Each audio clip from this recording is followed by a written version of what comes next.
अरे रोहन कुठे चाललाय? हा बोल ना, काय झालं? काय रोहन, नाश्ता विष्टा केलाय की नाही? ये मी नाश्ता बनवतोय, चल खायला.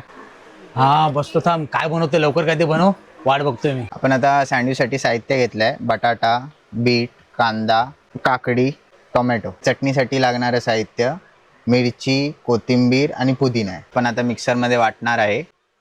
आता आपण सँडविच बनवायला सुरुवात करूया. आता आपण मस्का लावतोय. त्याला लावलेली चटणी, कांदा, बटाटा, बीट आणि टोमॅटो. आपल्या अंदाजाने मीठ, चाट मसाला.